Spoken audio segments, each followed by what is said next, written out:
Sign the sale papers, and demanded. This house pays our retirement. I slid my deed across. Irrevocable Trust 2020 $3.4 million. The lawyer froze. This is protected property. Your parents have no authority. Mom's hand shook. Within 24 hours they weren't talking about retirement. But let me start at the beginning. Because the moment my mother tried to sell my house wasn't random. It was the culmination of 28 years of being the child who didn't matter. The daughter who was supposed to be grateful. The one who owed them everything and would never be able to pay it back. My name is Rebecca Morgan. I'm 32 years old. And I've spent most of my life being invisible in my own family. I'm the youngest of 3. My sister Caroline is 38. My brother James is 35. And then there's me. The accident. The surprise. The one they weren't planning for. Caroline graduated from Yale Law. Partner at a major firm in Manhattan by 34. James went to Princeton then Stanford Business School. Private equity now. Both of them live in expensive cities, visit on holidays and get praised endlessly for their accomplishments. I went to University of Washington. Studied computer science. Graduated with no debt thanks to scholarships and working 3 part-time jobs. Started as a software engineer at a mid-sized tech company in Seattle making $78,000 a year. At family dinners, Caroline talked about cases she was winning. James talked about deals he was closing. I talked about code I was writing. That's nice, dear, Mom would say, already turning back to Caroline. The house I grew up in was a 4-bedroom Craftsman in Queen Anne, Seattle. My parents bought it in 1989 for $385,000. By 2015 it was worth $2.1 million. They'd refinanced it 3 times. The mortgage was $3,800 a month. In 2016 when I was 24 they sat me down. Rebecca, we need to talk about the house, Dad said. Okay. We're getting older. The mortgage is expensive. We're thinking about our retirement. That makes sense. Mom leaned forward. We're going to sell. Downsize. Use the equity for retirement. Where will you move? We're looking at condos. Maybe in Fremont. Somewhere smaller. I nodded. Sounds good. The thing is, Dad continued, we'd like to sell sooner rather than later. Within the year. Okay. Which means you'll need to find your own place. I was living in the basement at the time. Paying $600 a month. It was cheap. Convenient. I'd been saving aggressively, putting away $2,000 a month toward a down payment on my own place. How soon? I asked. 6 months. Maybe 8. I can do that. Mom smiled. We knew you'd understand.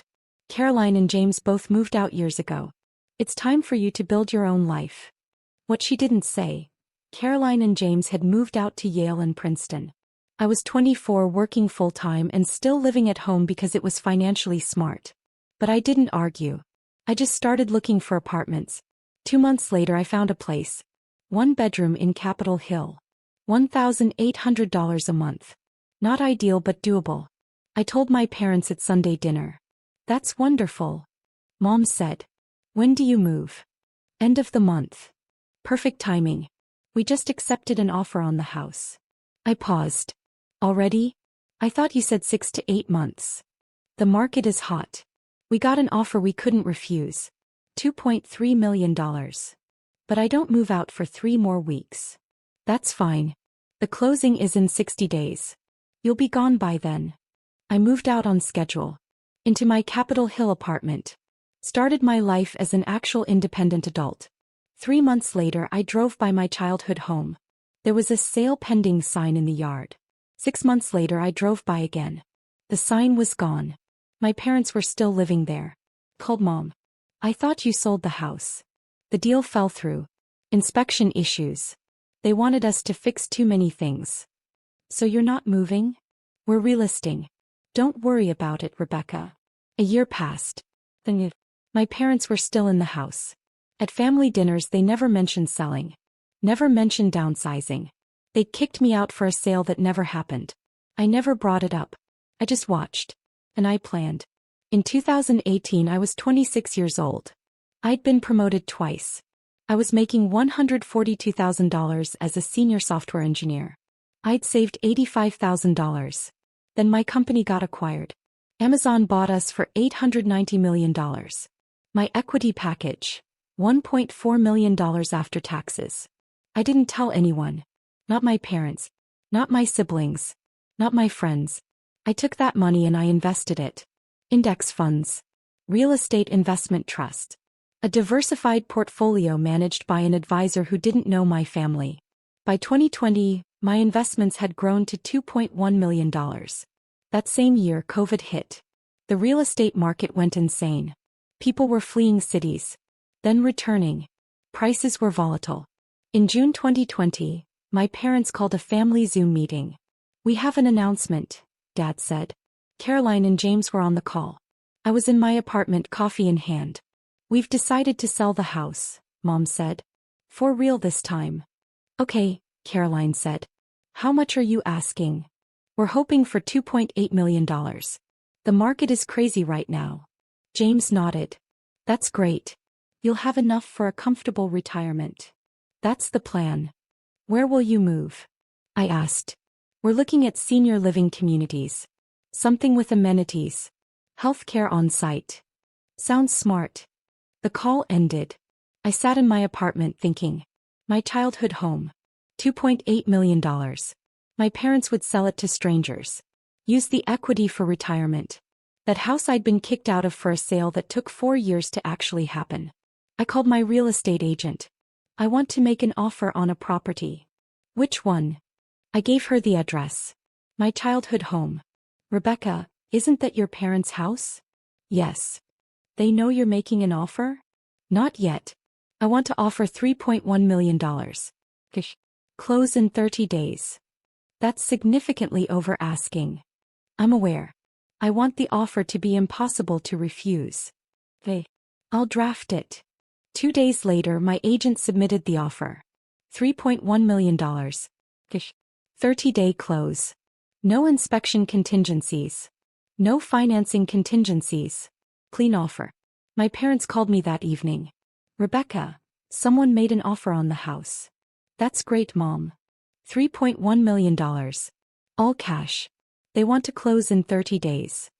"Wow. We're going to accept. It's too good to pass up." "You should. The thing is, we need to be out in 30 days. That's very fast. Do you need help moving? Would you?" Caroline and James are both so busy. Of course. What my parents didn't know, the buyer was Morgan Property Trust LLC. A legal entity I'd created with my attorney. I was the sole beneficiary. The trust was irrevocable. Protected from creditors, lawsuits, and family members who might have opinions about my decisions. On July 15, 2020, the sale closed. My parents walked away with $3.1 million. I became the owner of my childhood home. They never knew. After the sale, my parents moved into a senior living community in Bellevue. 2-bedroom apartment. $4,500 a month including amenities. They seemed happy. I hired a property management company to handle the house. Turned it into a high-end rental.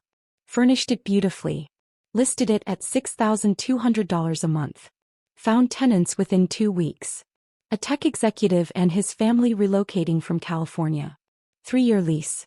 My parents thought I was still renting my 1-bedroom in Capitol Hill. They had no idea I owned a $3.1 million property that was generating $74,400 in annual rental income. At family dinners, now at their senior living community, Mom would talk about how smart they'd been to sell when they did. "The market is even crazier now," she'd say. "That house is probably worth $3.5 million. Actually, it had been appraised at $3.8 million in 2022. But I didn't correct her. "You were smart to sell," Caroline would agree. "We were. Now we have financial security. No more worrying about mortgages and maintenance." I'd smile and nod. Sip my wine. Say nothing. In 2022 things changed. Dad's health declined. He needed more care. The senior living community couldn't provide the level of medical support he required. They moved him to a nursing facility. $12,000 a month. Insurance covered some of it. But not enough. Mom stayed in the senior living apartment. $4,500 a month. Total monthly expenses for their housing and care. $16,500. Their retirement savings had been invested. But the market dropped in 2022. Their portfolio took a hit.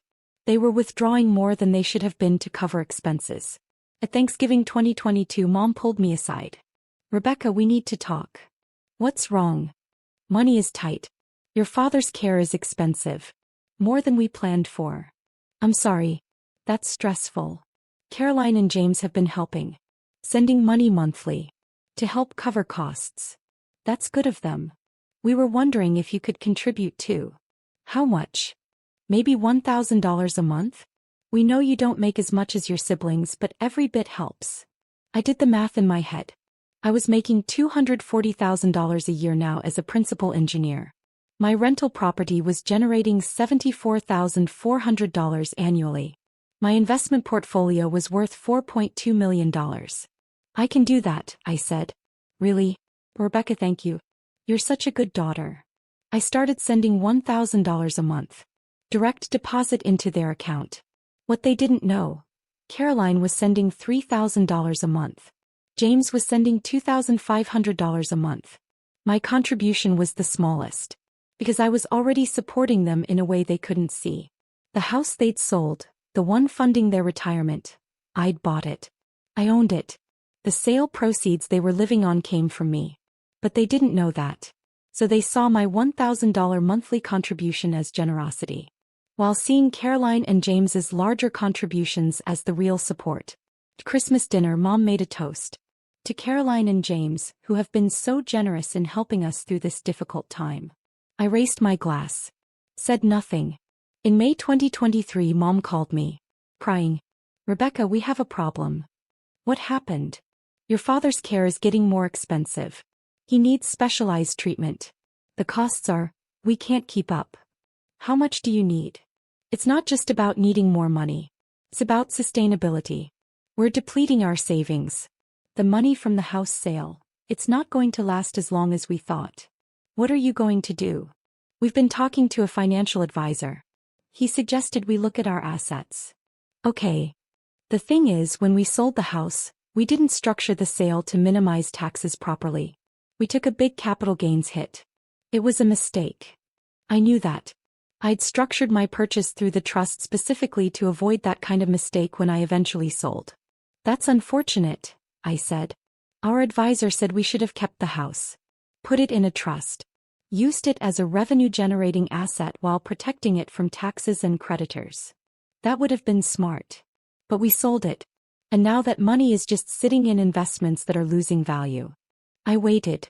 "Rebecca, we're thinking about buying another property. A rental. Something that can generate income." "With what money?" "We still have about $1.8 million in savings. We could buy a smaller property. Rent it out. Use the income to offset your father's care costs." "That could work. We've been looking at properties. There's a townhouse in Ballard. $1.2 million. We could rent it for $4,000 a month." I did the math. $4,000 monthly rent minus property taxes, insurance, maintenance, and property management fees. They'd net maybe $2,500 a month. It would help, but it wouldn't solve their problem. "Have you talked to Caroline and James about this?" I asked. "James thinks it's a good idea. Caroline is worried about us taking on property management at our age." "That's valid. We're going to use a property management company. Like people do. Like I did, I thought. When are you buying?" "We're making an offer next week." They bought the Ballard townhouse in June 2023. $1.2 million. It took 4 months to find tenants. By the time they did, they'd spent $35,000 on updates and repairs the property management company said were necessary to command market rent. The tenants moved in October 2023. $3,800 a month. After expenses, my parents netted about $2,100 monthly. It helped. But it wasn't enough. In February 2024, Mom called again. "Rebecca, we need to have a family meeting. All of us." "About what?" "Your father's health. Our finances. The future." "Hey. When?" "This weekend. Can you come to our apartment?" "I'll be there." Saturday morning I drove to Bellevue. Caroline flew in from New York. James drove up from Portland where he'd moved for a new opportunity. We sat in Mom's living room. Dad was at the nursing facility. This meeting was about him, but without him. Mom looked tired. Older than her 68 years. Thank you all for coming, she started. I need to be honest with you about our financial situation. She laid it out. Dad's care was now costing $14,500 a month. Her apartment was $4,500. Total monthly expenses, $19,000. Their income, Social Security $3,800, investment withdrawals $6,000, and rental property income $2,100. Total, $11,900 monthly. Shortfall, $7,100 per month. Caroline and James have been contributing $5,500 combined. Rebecca contributes $1,000. That gets us to $18,400. We're still short $600 monthly, which comes from savings. How much is left in savings? James asked. $580,000. At our current burn rate, that's about 6.5 years. Your father's doctors say he could live another 10 years. The math was clear. They were going to run out of money. What are the options? Caroline asked. We need to increase income or decrease expenses. Dad's care is non-negotiable, James said. Agreed. Which means we need to look at other options.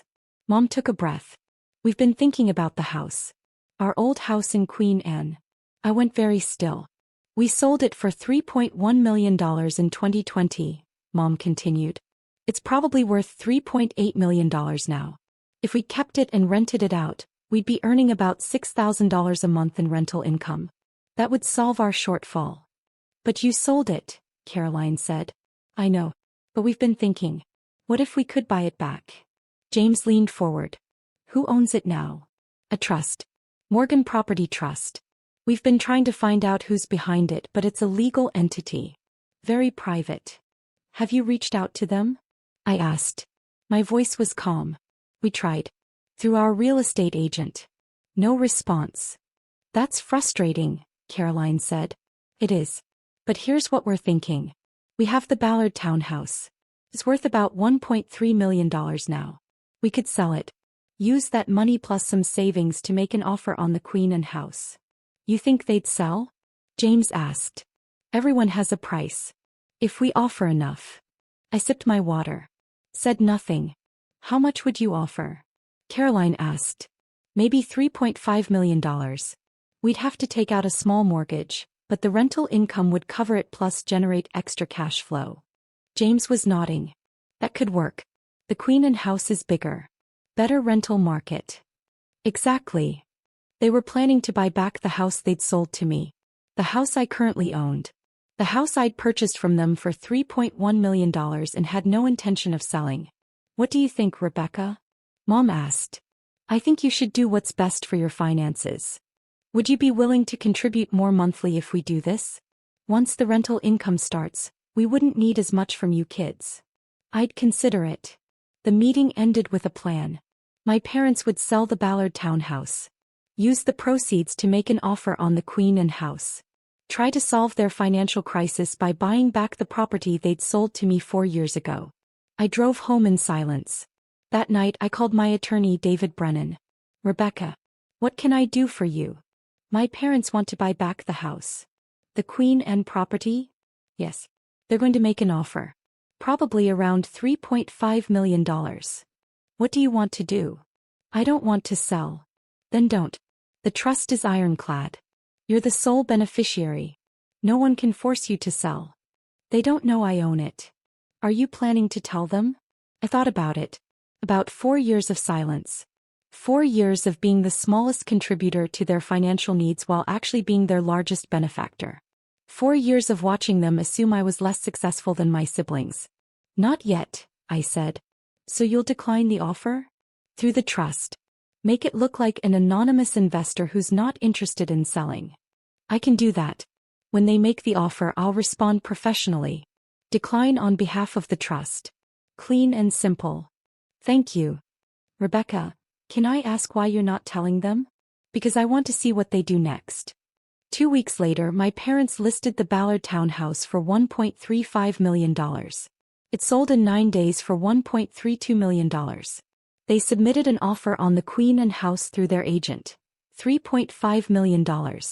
All cash from the Ballard sale plus $2.18 million from their remaining savings. David responded on behalf of Morgan Property Trust. Thank you for your offer. The property is not currently for sale. The trust has long-term plans for this asset and is not considering offers at this time. My parents were devastated. They won't even negotiate, Mom told me over the phone. Just a flat no. I'm sorry. We put all our plans into this. Now we're back to square one. What will you do? I don't know. We have $1.32 million from the Ballard sale. We need to invest it somewhere that generates income. Maybe talk to a financial advisor? We are. But Rebecca, we're running out of options. Over the next 3 months, my parents spiraled. They bought another rental property. A condo in Renton. $625,000. Rented it for $2,400 a month. After expenses, they netted $1,200 monthly. They increased their investment withdrawals. Tried to make up the shortfall. Their savings dwindled. $580,000 became $450,000. Then $380,000. By August 2024, Mom called another family meeting. We need to make a difficult decision, she said. We were back in her apartment. Caroline, James, me. Dad was still in the nursing facility, his condition stable but requiring constant care. We can't sustain the current situation, Mom continued. We're depleting savings too fast. What are you proposing? Caroline asked. We need to increase contributions from you three. Significantly. How much? James asked. We need another $4,000 per month total. Split between the three of you. Caroline and James exchanged glances. That's $1,333 each, James said. Actually, Mom said quietly, we were hoping Caroline and James could each contribute $1,500. And Rebecca could contribute $1,000. Why less for Rebecca? Caroline asked. She makes less than you two. We don't want to burden her unfairly. I sat there, silent. The daughter who made less. Who needed to be protected from financial burden. While owning a $3.8 million property they'd once lived in. I can do $1,500, Caroline said. Same, James agreed. Rebecca. Mom looked at me. I'll do $1,000. Thank you. All of you. This means everything. New monthly contributions. Caroline $4,500 total. James $4,000. Me $2,000. Their shortfall was covered. For now. In November 2024, I received an email from my property management company. Rebecca, the tenants in the Queen and property gave notice. They're relocating to Austin for work. Lease ends January 31, 2025. I called them. Any interest in renewing? None. It's a job relocation. Definite move. Hey. Start marketing for new tenants. Will do. Just so you know, the market is strong. We could probably get $7,200 now instead of $6,200. Let's list it $7,000. I'd rather rent it quickly. Perfect. The property went on the market. Photos were posted online. Address visible. 3 days later, Mom called me. Rebecca, you're not going to believe this. What? Our old house is for rent. I saw the listing online. Really? $7,000 a month. Can you imagine? If we still owned it. That's a lot of money. It is. We'd have enough income to cover your father's care and then some. She paused. I have an idea. What? What if we rented it? Mom, you live in Bellevue. I know. But what if we rented it and then immediately subleased it? We could rent it for $7,000 and sublease it for $7,500. Make $500 a month in arbitrage. I don't think landlords allow subleasing. We could ask. Or, better idea. What if we told the landlord we wanted to rent it long-term, then approached them about buying it? You already tried that. But that was an anonymous offer. For tenants, we have a relationship. We could negotiate from inside. This was getting absurd. Mom, I don't think that's a good idea. Why not? Because it's dishonest. And risky. And probably against the lease terms. Rebecca, we're desperate. Your father needs care we can barely afford. This house, our house, could solve everything. It's not your house anymore. But it should be. We never should have sold it. It was a mistake. You can't undo the past. Maybe we can. Maybe if we rent it, we can convince the owner to sell. Mom. I'm going to apply. As a tenant. Just see what happens. She did. Morgan Property Trust received a rental application from Ellen Morgan, my mother, applying to rent the house she'd sold 4 years ago. The house I owned. My property manager called me. Rebecca, this is unusual. I know. What do you want me to do? Deny the application. On what grounds? Insufficient income. She only has Social Security and investment withdrawals. That doesn't meet the income requirements of 3 times monthly rent. That's true. She'd need an income of $21,000 monthly. She only shows about $9,800. Deny it. Professionally. Just say she doesn't meet income requirements. Done. Mom called me that evening, crying. They rejected my application. I'm sorry. They said insufficient income. But Rebecca, I was going to pay the full year up front. $84,000. I have that. I could show them the money. Maybe they have other applicants. This is our house. We should be living in it, not strangers. Mom, you sold it. You made that choice. It was the wrong choice. Don't you see? We should have kept it. Should have listened to the financial advisor from the beginning.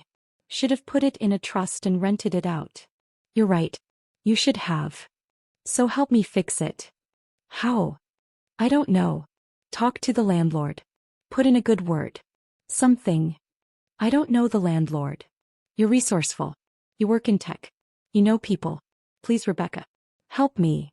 I took a breath. Mom, I can't help you buy a house you already sold.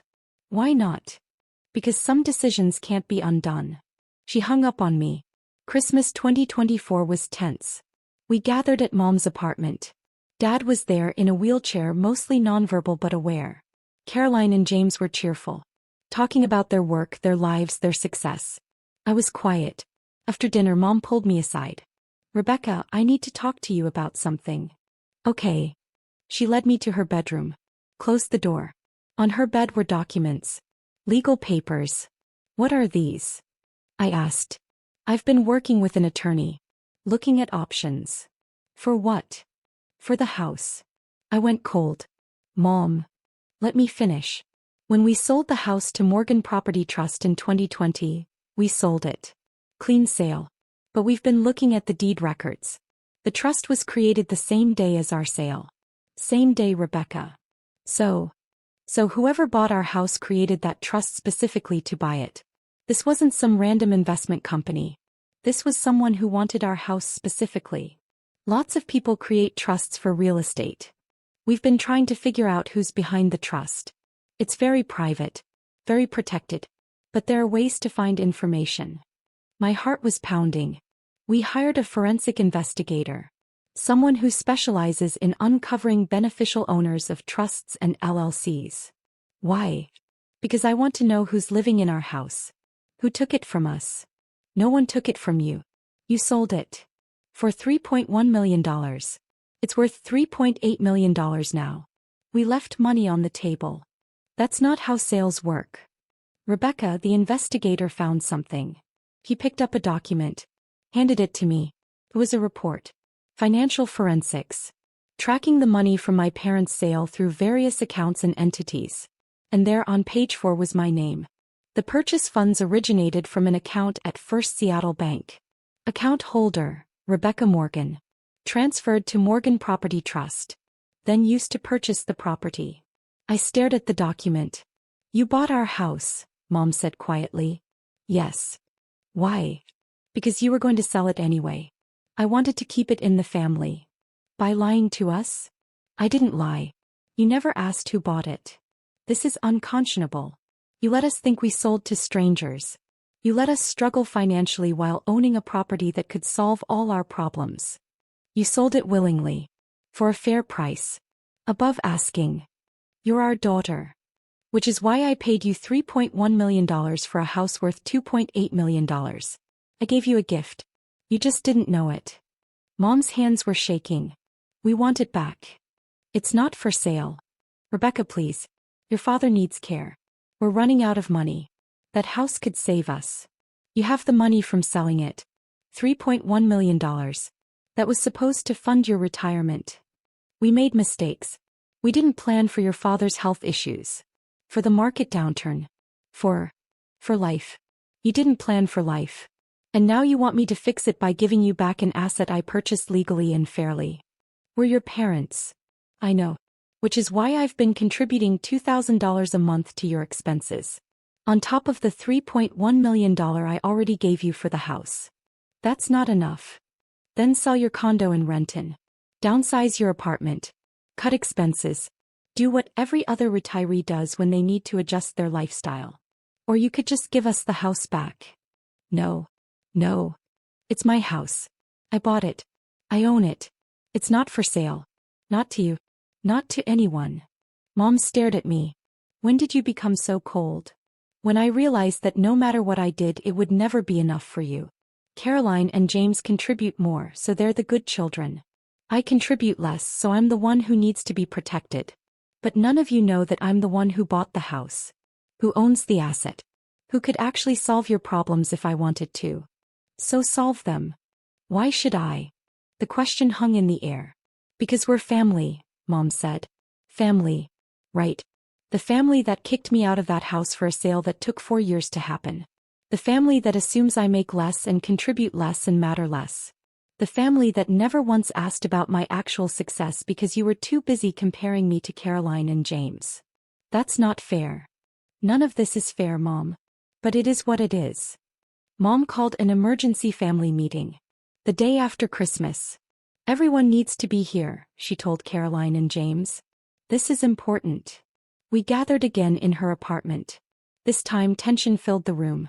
Mom had printed copies of the forensic report. She handed them to Caroline and James. Rebecca has something to tell you, Mom said. Caroline read the report. Her eyes widened. You bought Mom and Dad's house? Yes. When? July 2020. I bought it from them for $3.1 million. James was reading his copy. Through a trust. Yes. Morgan Property Trust. I'm the sole beneficiary. Why didn't you tell us? Caroline asked. Because it was my business. My investment. My decision. But this is the house we grew up in, James said. Which they chose to sell. I chose to buy it. Mom stood. She's been collecting rent on it for 4 years. Making money off a house we should still own.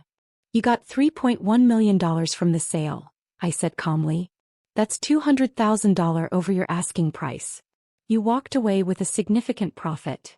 But if we kept it and rented it ourselves, you would have had to manage it, maintain it, deal with tenants, pay taxes.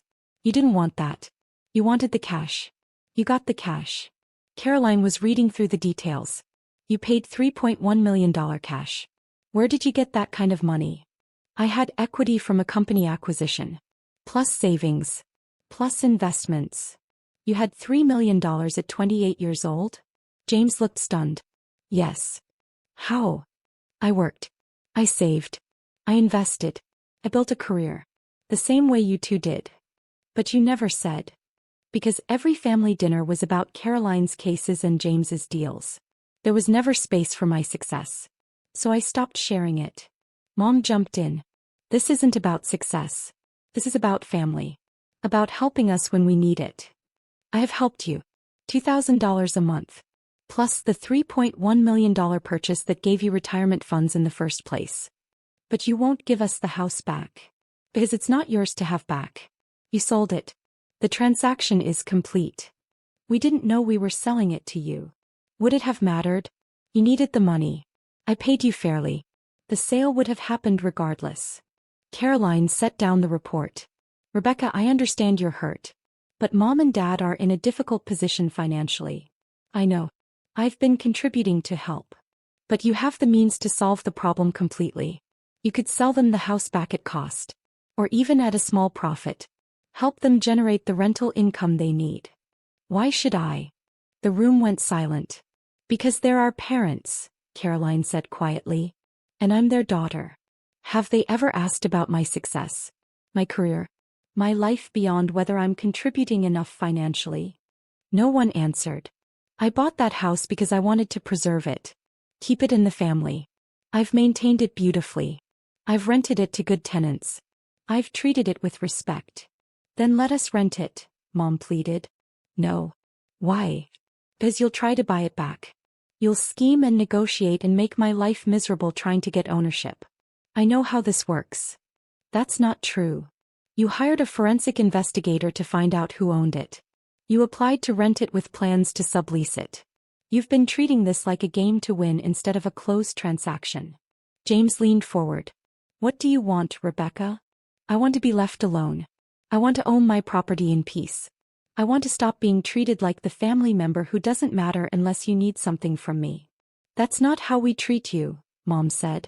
I laughed. Couldn't help it. Really? When's the last time you asked about my work? My life? Anything beyond my monthly contribution? Silence. That's what I thought. Mom pulled out another document. Fine. You want to be treated differently? Here. She slid papers across the table. A purchase agreement. We're offering $3.4 million for the house. That's the current appraised value. We'll pay you in full. You'll make $300,000 profit on a 4-year investment. Plus whatever rent you've collected. I've collected $298,200 in rent over 4 years. Minus $87,000 in property taxes, insurance and maintenance. Net rental income, $211,200. They stared at me. So total profit if I sold today, $511,200. That's a 16.5% return over 4 years. Exactly. You've done well. Now sell it back to us and everyone wins. Except I don't want to sell. Why? You just said you've made a good profit. Because it's not about profit. It's about principle. What principle?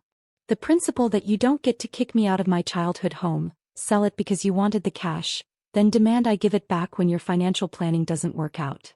Mom's face went red. We didn't kick you out. We needed to downsize. You told me you were selling. Then you didn't sell for 4 years. By then I'd already moved out and established my own life. The sale wasn't about downsizing. It was about cashing in. That's not fair. Life isn't fair, Mom. You taught me that every time you compared me to Caroline and James. Caroline stood. Rebecca, this is getting out of hand. Is it? Or is it finally honest?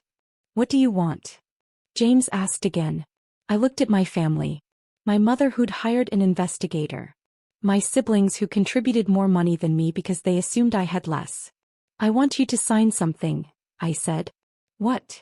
I pulled out a document I'd had David draft. Just in case. It's a family agreement. It states that Morgan Property Trust's ownership of the Queen and property is acknowledged and accepted by all family members. That no further attempts will be made to purchase, rent, or claim the property. That my ownership is respected and final. You want us to sign away our rights to our own house? Mom was incredulous. It's not your house. It hasn't been your house since July 15, 2020. This just formalizes that reality. And if we don't sign? Then I stop contributing financially. No more $2,000 a month.